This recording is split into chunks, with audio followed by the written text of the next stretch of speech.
Assalamualaikum warahmatullahi wabarakatuh. Perkenalkan, nama saya Arif Budianto. Pada kesempatan kali ini kita akan melakukan wawancara secara lisan tentang perlindungan pekerja migran Indonesia. Pada kesempatan kali ini kita telah hadir bersama kami Ibu Nuraini Rahmawati selaku Arsiparis Ahli Madya Kementerian Perlindungan Pekerja Migran Indonesia. Terima kasih Ibu telah hadir bersama kami. Ibu Nuraini ini telah mengikuti perkembangan instansi perlindungan pekerja migran dari tahun 1996 Ibu. 99 sampai saat ini. Baik Ibu, bisa diceritakan bagaimana awal pembentukan atau awal Ibu bekerja di instansi yang membidangi perlindungan pekerja migran Indonesia? Baik Mas Arif, saya awali bahwa saya bergabung pada Departemen Tenaga Kerja itu pada tahun 1996, dan pada saat itu saya ditempatkan di Direktorat Jenderal Binawas. Lalu pada tahun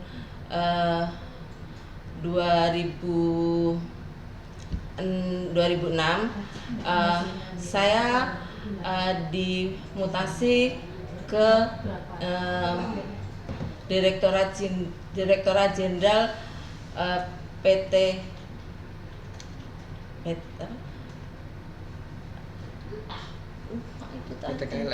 KLN. Lalu pada tahun 2006 saya dimutasi di Direktorat Jenderal PT KLN. Namun pada tahun 2003 itu telah lahir Undang-Undang Nomor 13 Tahun 2003 tentang Ketenagakerjaan yang menegaskan bahwa setiap tenaga kerja memiliki hak dan kesempatan yang sama untuk memperoleh pekerjaan yang layak, baik di dalam maupun di luar negeri. Undang-undang ini menjadi dasar yang lebih kuat untuk penempatan tenaga kerja luar negeri. Kemudian dipertegas dengan ditetapkan Undang-Undang Nomor 39 Tahun 2004 tentang penempatan perlindungan tenaga kerja Indonesia di luar negeri.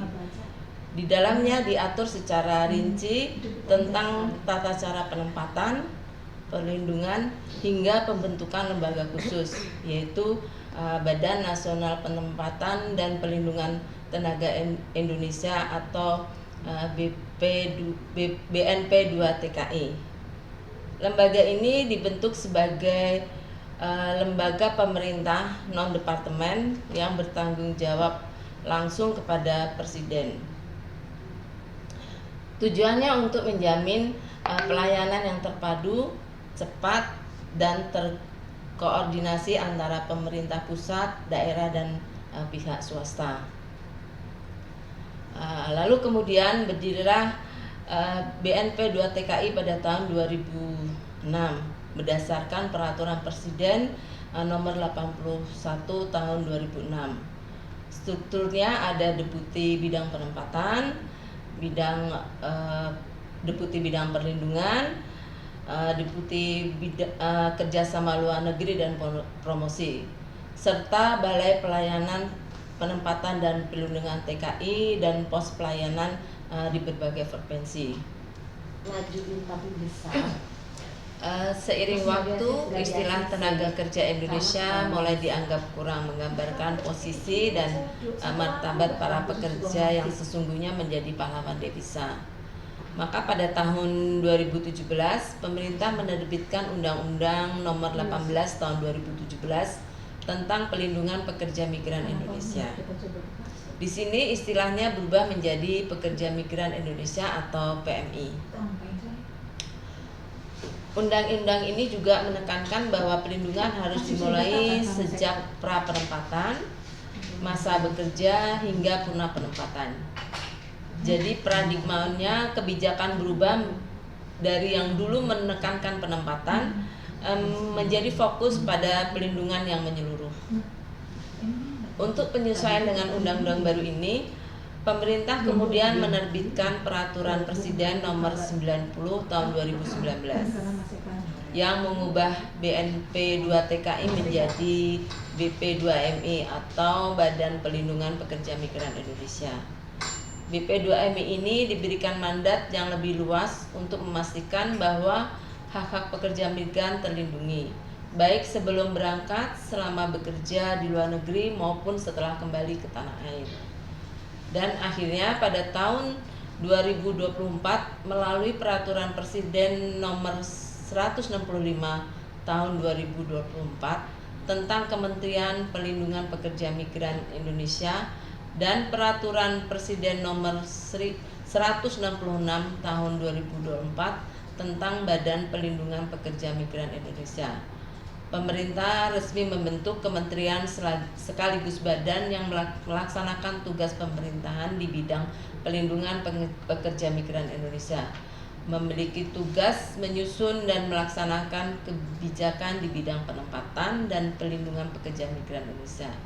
Dengan terbentuknya KP2MI atau garis miring BP 2MI sebagai bukti nyata bahwa negara semakin hadir dalam pelindungan pekerja migran. Kurang lebih seperti itu, Mas Arif, perjalanan KP2MI ini. Baik, terima kasih Ibu atas penjelasannya yang begitu lengkap dan berharga. Dari penuturan Ibu kita bisa mengambil pelajaran bahwa penanganan pekerja migran Indonesia ini mulai dari ada perubahan dari yang sebelumnya fokus pada penempatan hingga saat ini mengutamakan perlindungan secara menyeluruh. Semoga pengalaman dan pengetahuan yang Ibu bagikan hari ini menjadi bagian penting dari dokumentasi sejarah lisan serta menjadi inspirasi bagi kita semua untuk memperkuat perlindungan pekerja migran Indonesia. Demikian wawancara kita pada kali ini dalam rangka mendokumentasikan arsip sejarah lisan merangkai sejarah perlindungan pekerja migran Indonesia. Terima kasih atas perhatiannya dan kebersamaannya. Akhir kalam kami ucapkan wassalamualaikum warahmatullahi wabarakatuh.